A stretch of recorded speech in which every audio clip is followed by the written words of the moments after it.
the need for him to start scoring is becoming dire. It's becoming dire.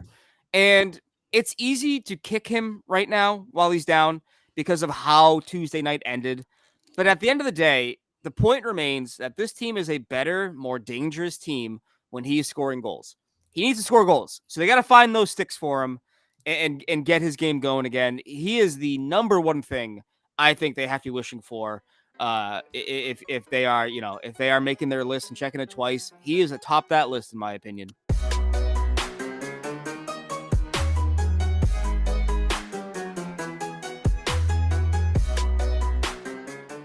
And welcome into Poke the Bear, episode 188, presented by CLNS Media and sponsored by our good friends over at FanDuel and Factor Meals.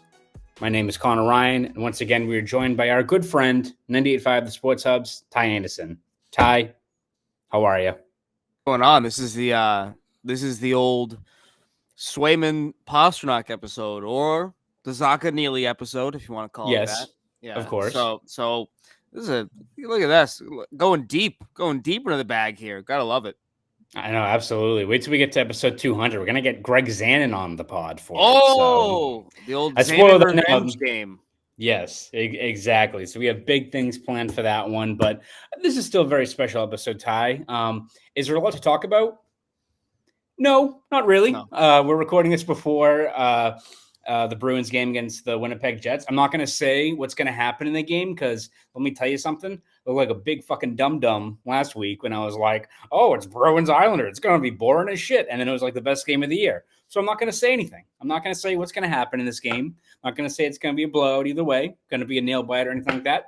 Just let the hockey play out because I regret what happened last week when it was, balls to the wall. Best game of the season, I would probably say. Yeah, at the same time, though, maybe you motivated people without them knowing it. That is true. So, you could throw yourself, on the cross and say, hey, I screwed up. Or you can say, I am the reason why it was entertaining. So there's always that, too. Never downplay that angle when it comes to being a jinx. That is true. I will never turn down an opportunity to take credit for something where I had no part in it. Exactly. So I will once again say that it's going to be a boring as shit game. Nothing's going to happen. For Bruins fans, go do your last minute Christmas shopping instead. It's going to be a fucking snooze fest. Don't have to worry about it. So we'll see how that works out. When it's a 2-1 game, don't yell at me tomorrow. It's the holidays. Everyone, be merry, guys. It's that time of year. But anyway, I digress. Ty, we're going to get into some more festive talk later on in this podcast, looking at what should be on the Bruins Christmas wish list, all that fun stuff. Don't say it to Romandol because I already have that one booked for myself. Damn it. I'm sorry. I should have told you ahead of time. This is behind the scenes stuff that I should have aired out ahead of time. So that's a strike for me. But before we dive into that, Ty, one of the more pressing news stories, I think, from this week when, again, not a whole lot has happened beyond another overtime loss, has been Matt Poitras going to World Juniors over in Sweden. Seems like there's a lot of differing opinions on it. I think a lot of it's been more skewed towards it being a positive for him in terms of, getting an opportunity to play on that stage, playing lesser competition. But what do you kind of make of that decision of whether or not the Bruins should have let him go over to Sweden for the World Juniors? Yeah, I think it's a little bit of a mixed bag, right? Like, I think it's natural to look at it and say that it's a chance to, really kind of get his offensive game going a little bit. Now, playing well against teens and then coming back home and going back up against men. Listen, that's no sure thing it's going to get his offensive game going. If we go back to last year, it actually hurt Fabian Lysell, one would argue. But you look at kind of his usage, where he's been lately.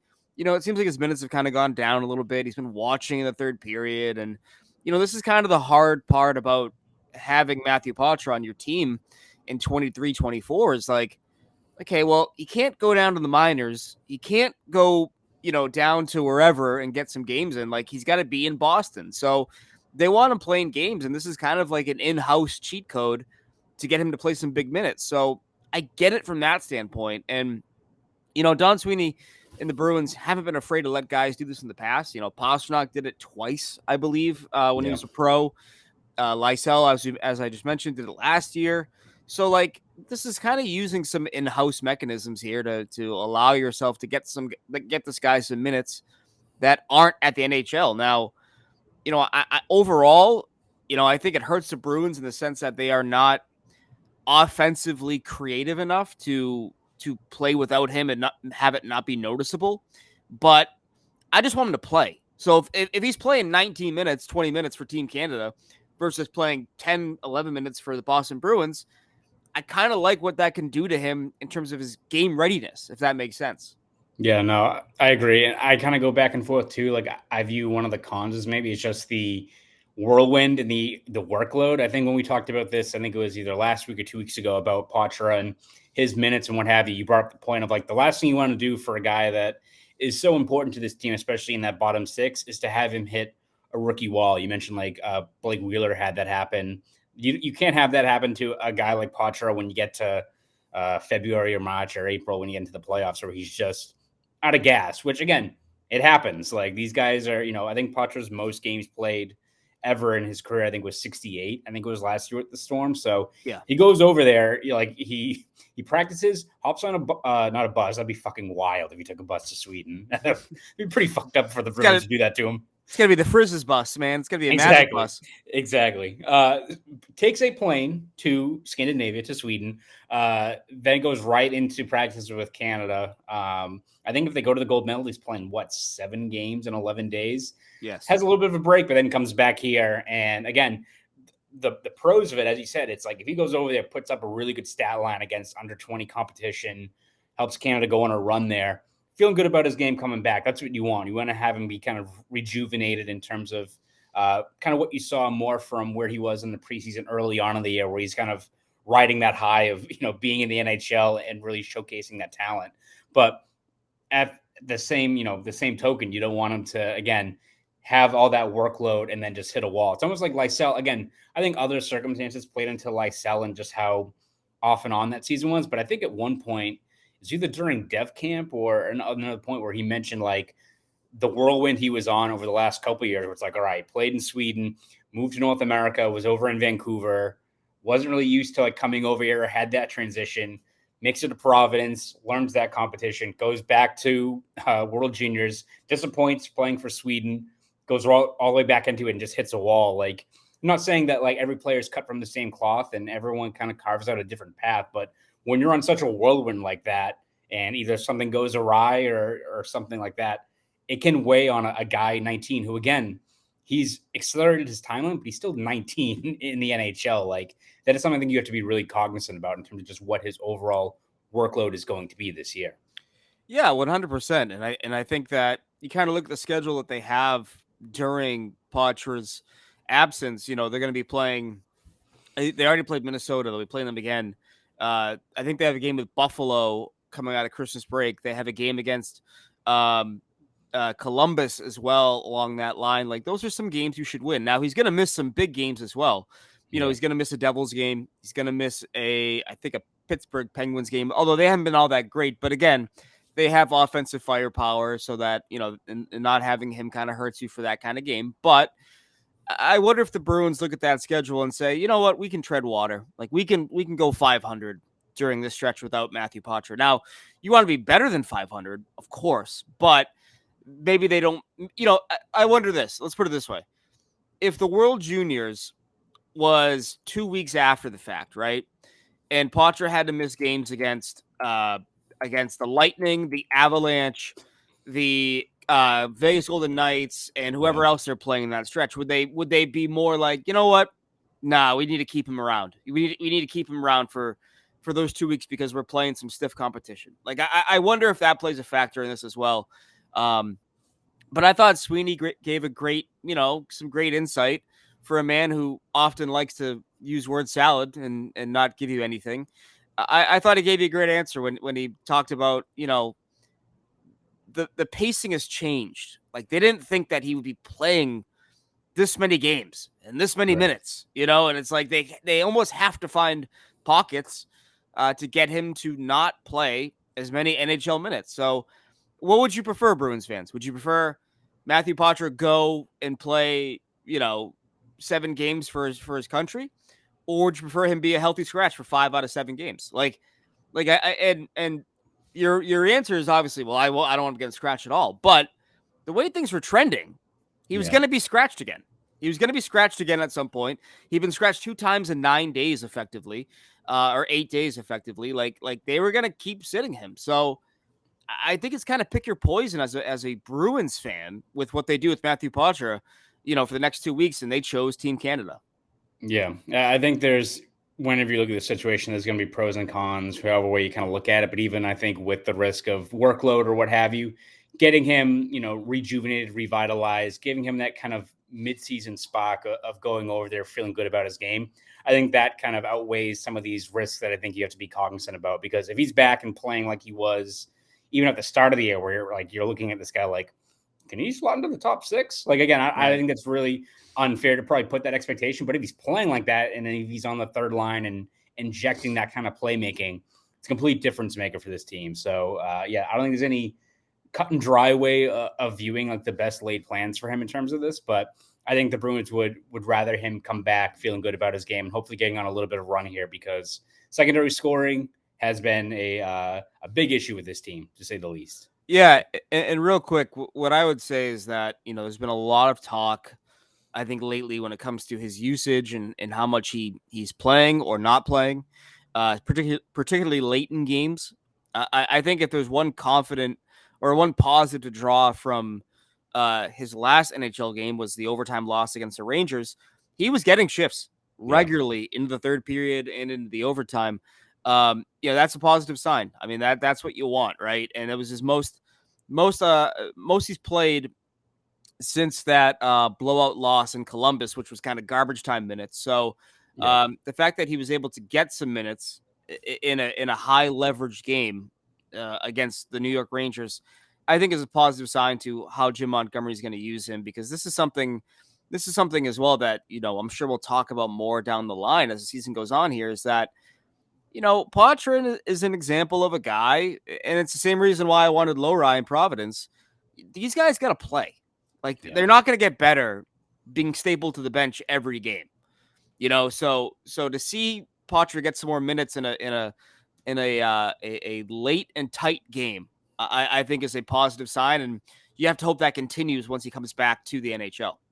Absolutely. And Poitras had a good start. I think it was an exhibition game with Team Canada, but gets set up by another Geekie, Conor Geekie. Great name. So hopefully he can continue that with Morgan Geekie once he gets back. So we'll be keeping close tabs on Poitras over there over the next couple of weeks. But Ty, again, we only have one game to base it off of in terms of what they've played so far this week, but another overtime loss to Minnesota Wild, and it's part of a continuing trend of, one, them keep on playing overtime games, and two, letting third period leads slip away. I think you had the stat where they've lost 6 games after leading up to 2 periods, and I think they were 47-1-2 last year. Again, last year's team was a juggernaut. Like there's that part of it, but it's been a very concerning trend when you look at the only teams that have a worse record after leading up to 2 periods are a lot of dog shit. A lot of teams you really don't want to be in that same company with when you're looking at Blue Jackets, Sharks, teams like that.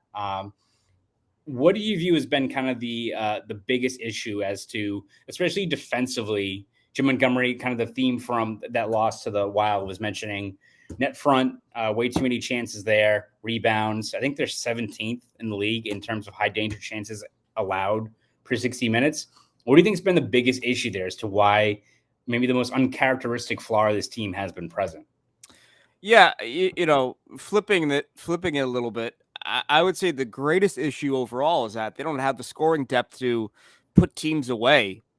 So basically, a lot of their third periods have just been 20 minutes of high leverage, high pressure situations and minutes against. And, I think that grinds the team down. I think that they are having to over rely on some players, such as Brandon Carlo, such as Hampus Lindholm, Pavel Zacha, Charlie Coyle, Brad Marchand.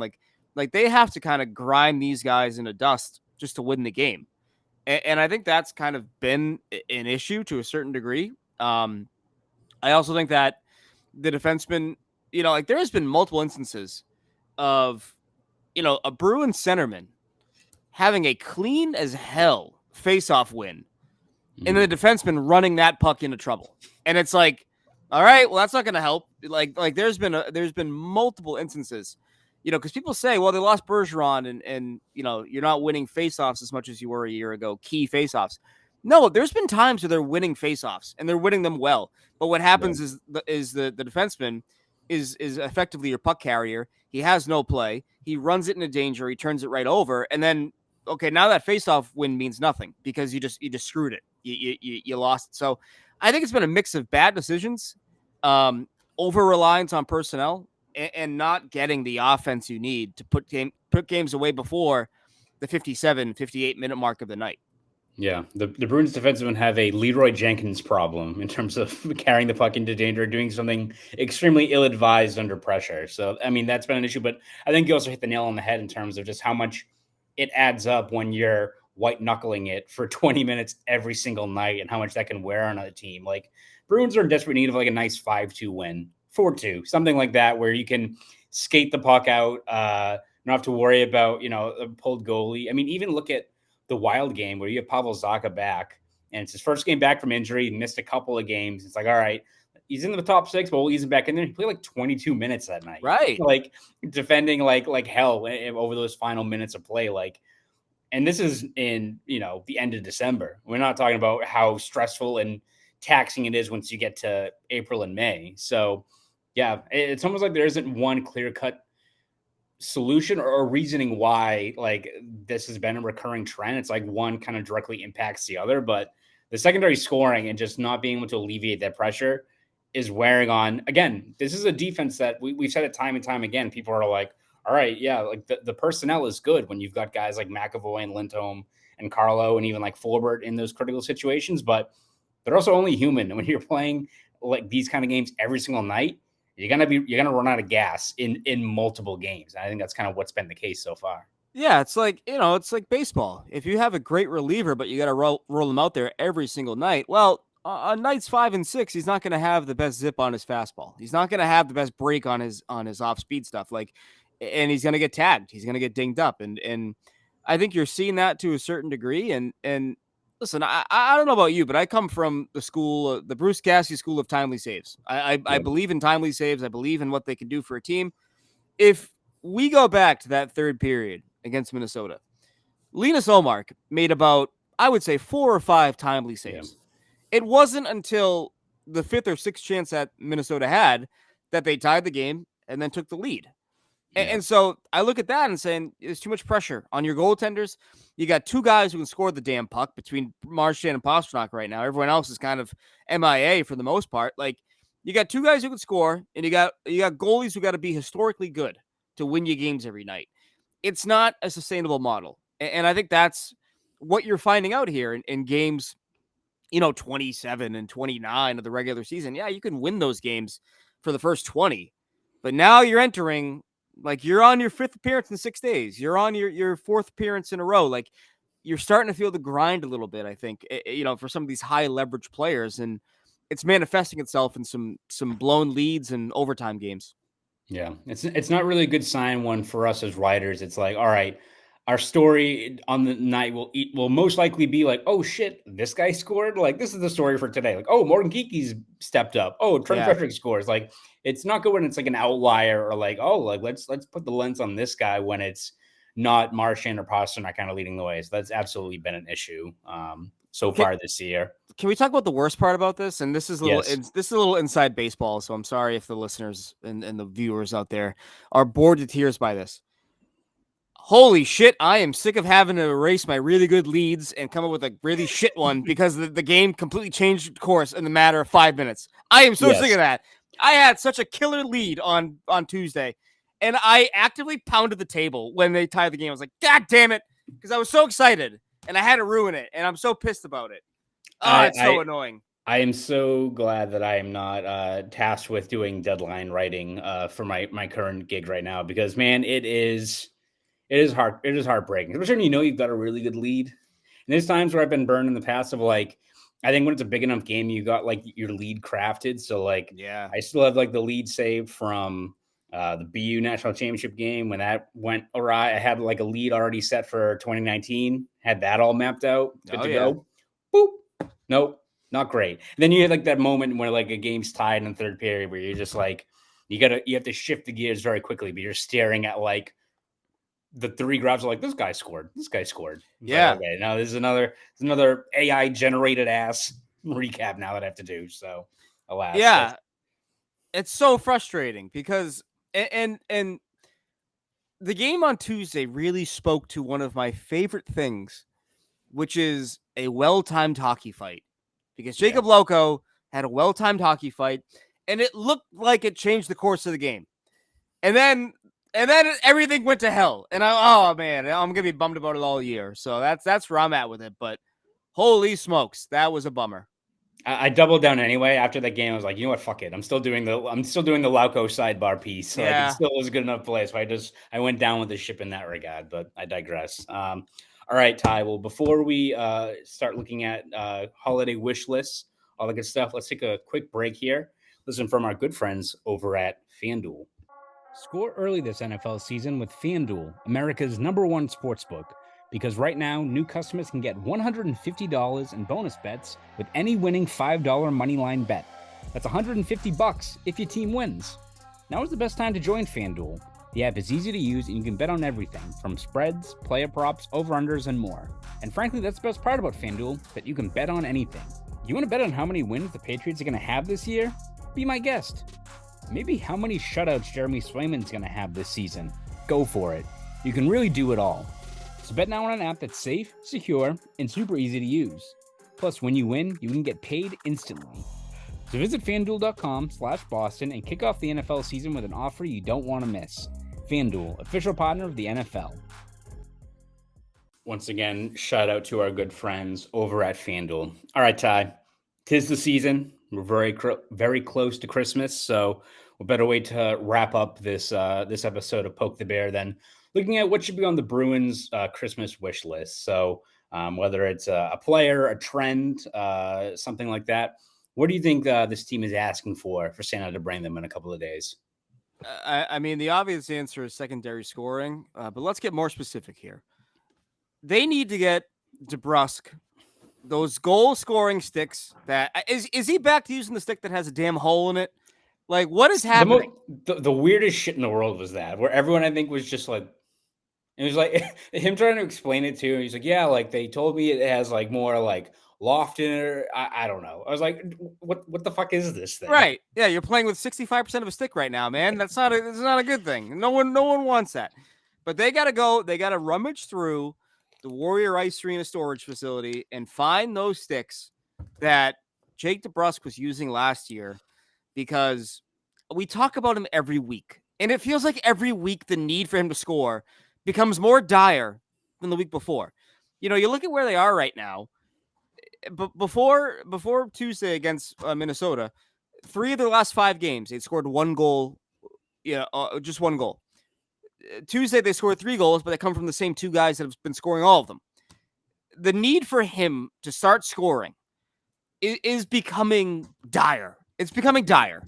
And it's easy to kick him right now while he's down because of how Tuesday night ended. But at the end of the day, the point remains that this team is a better, more dangerous team when he is scoring goals. He needs to score goals. So they got to find those sticks for him and get his game going again. He is the number one thing I think they have to be wishing for. If they are, if they are making their list and checking it twice, he is atop that list, in my opinion. Yeah, Matty Falconer and the guys need to get a Frankenbauer stick, just reassemble something. It's gonna be like Tony Stark in the caves, just making for his Iron Man suit. It's gonna be something like that. Get him rolling. Have Bergeron bless the damn sticks. I don't know what you got to do. Let's test the sainthood of Priest Bergeron here and see if we can pull him out of this curse that has haunted his game. Because we all agree, we've talked about before, he's had a good looking season in terms of like how he looks some nights, how he's impacting the game. However, he cannot be a $4 million PK specialist. He's too talented. He's too good. He's too important. You got to get that offensive game going. That's number one for me. Yeah, absolutely. I think that's without a doubt. I think you look at the old tin man looking ass. No, like it is absolutely the most important thing. Again, we will see. Just please don't bring back the stick with a hole in it, because a very bizarre 3-week saga that entire thing was. And it awesome. didn't work out. Again, shockingly, the stick with the hole in it does not work out very well. But alas, my pick, I'm gonna go a little off the board here. I'm gonna ask for the Lord of the Rings extended edition set with 4K quality for our good friend Jakob Lauko, because I don't know if that man watched the Battle of Helm's Deep 5 times before Tuesday's game against the Wild, but man was possessed in that game. And obviously he got the green light finally to fight, so he clearly took any opportunity to fight someone in that game. But I think when you look at that performance, whether it's just him dropping the gloves immediately after Johansson has that goal for Minnesota, again, I don't know if they want him to keep on doing the lacrosse goal, but in terms of just energy and players, changing the tone and tenor of a game, that's something I think has been really missing with this team, when you're kind of running through the same script on a lot of nights where it's the goaltending, your two elite offensive conduits bailing you out, and it's kind of just in between, waiting for some other seismic shift to happen. I think having a guy like Lauko be re-energized and kind of providing what he saw last year, where didn't play a whole lot, but whenever he hopped over the boards, was making something happen, was causing turnovers, drawing penalties. I think especially on that fourth line where you probably don't have Lucic now for the rest of the year, having an engaged Lauko that wants to be a difference maker in any way possible is a really good sign for a fourth line that I think has been a pretty pleasant surprise, all things considered, because I think Beach is right up there in terms of a guy that's been super steady in terms of a pretty tough assignment out of the gate for a rookie there. So more Lord of the Rings, more Battle of Pelennor Fields, whatever it is for a good friend Lauko. Yeah, that's a great pick. And I did want to note this because it kind of annoyed me. You go back and you go to Jim Montgomery's post game, and I didn't notice it until I played it back. But he's like, I loved our fourth line tonight. Okay, then why didn't they play in the third period? Yes. Why are Lauko and Steen, your energy guys, effectively watching from the bench in the third period? I think they each played, I want to say, like a minute and 45 seconds. Use those guys, man. And this comes back to the greater point that we were talking about. You can't keep grinding down your top talents. You have to find minutes here for some of these fourth liners, especially on nights when they're going like that. And so that's what I come back to. And I'm a little bummed about that looking back on it. And, he said he loved their game. Okay, well then play them more than 3 shifts in the third period. Like that's a line that I think can save you some nights in terms of, easing the burden on your top talents. Like if they got energy and they're flying around, like that is everything you need and more, especially with, as you mentioned, Lucic being basically, I think, done forever. But you need that energy and pace. And if they're bringing it, give them the minutes, feed them the ball, it's very much how I feel. You got to give the hot running back the ball. You got to give the hot fourth line the minutes. And so I was a little bit disappointed that they didn't do that, despite the coach saying that he loved their game. So that's a great pick. I just picture Lauko throwing bombs and being like, "You have my sword." No, my axe, and he just punching him right in the face. And the guy's like, "Holy shit, dude! I don't know what's happening right now." Well, I will say Lauko is a very he's has read the books, which I love the Lord of the Rings movies. I did not. I can't even read. So and so he probably is taking out the frustration that Tom Bombadil and all those chapters were taken out by Peter Jackson. So I feel like that's where he vents his stuff. But you make a great point though about that fourth line. They were kind of like Saruman in Return of the King. A big part of the first two. Where the fuck is he? Where's he in the third one? Right? It doesn't make any sense at all. There's a guy listening to our podcast in a Dodge who's just punching the shit out of his infotainment system right now that we're talking about this. But it's the holidays. Lighten up. Lord of the Rings, great movie. I think you agree. I hope. I do. Yes. Okay. Of course. Okay. Good. Well, I'm not a savage. Okay, that's true. Yes, I just want to make sure. All right. Let's each give one more gift or wish list idea. What's another one you got, Ty? Yeah, I think that we've talked about this in the past. I don't think we've talked about it on this podcast because we really haven't covered a playoff, in that time. I think this team really needs to kind of identify where the league's trends are going. I would love one more shutdown defensive defenseman with a little bit of size. It's been really interesting. We've talked about their blown leads and their inability to limit high danger chances. We look around the league, defenses are getting bigger. Players who maybe you'd look at 3-4 years ago and say, oh, this guy's a big oaf. He's not going to be lasting in this league. They now have value again. It's funny. I was watching the Capitals and Islanders game the other night, and the Islanders acquired Robert Bortuzzo from the St. Louis Blues. And Bortuzzo his job was just blocking Ovechkin's power play looks. And that was his job. That's what he was doing. He came through with a couple of massive blocks on a PK. And it's like, okay, that's kind of what they're missing right now. And I think just one more guy, especially with Derek Forbort out, who again has had a very under the radar sneaky good year. Yeah. At 5-on-5. Yeah. And you look at sort of, Carlo and Lindholm when they're on, they're 6'4" and 6'5", and they cover a lot of ground defensively.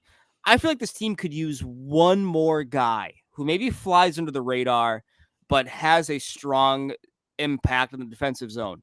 Like, would you ever imagine, by the way, that Zach Bogosian is 6th in the NHL among expected goals against per 60?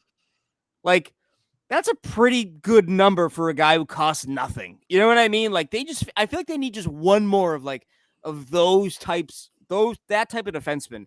I've long been a Yanni Hakanpää apologist and fanboy. I love him. Yep. I would love a defenseman like that. Just one more weapon in the arsenal, because if you're not going to win games 5-4, you got to build your team to win them 2-1, 3-2.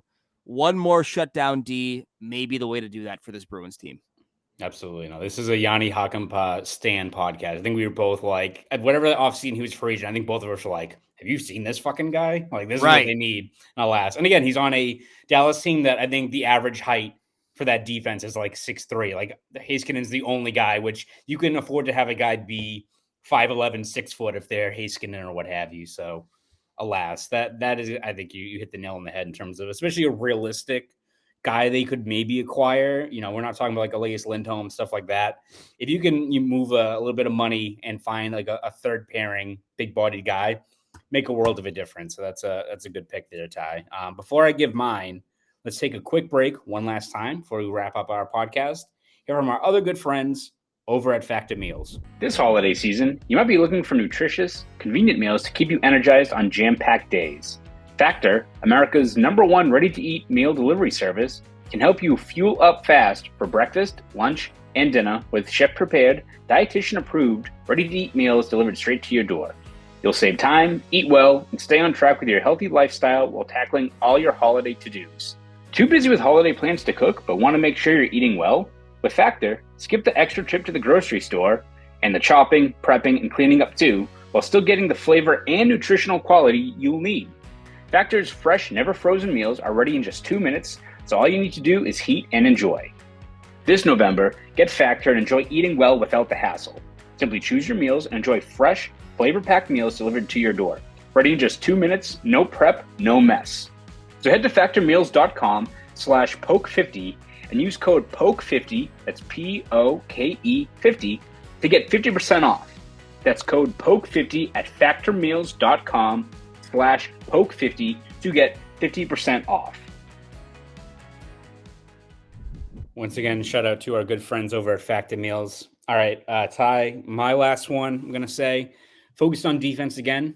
I'm going to say a nice gift card to T. Anthony's for Matt Grzelcyk and Charlie McAvoy to remind them of the good pass they have together as a elite D pair, because it's not been the case this year. And again, you can look, I think, at adding more heft to this D core, but I think when you have the body of work that both Grzelcyk and McAvoy have had together, you can have those two play off each other further up the lineup when they've been a 5-on-5 buzzsaw for years now.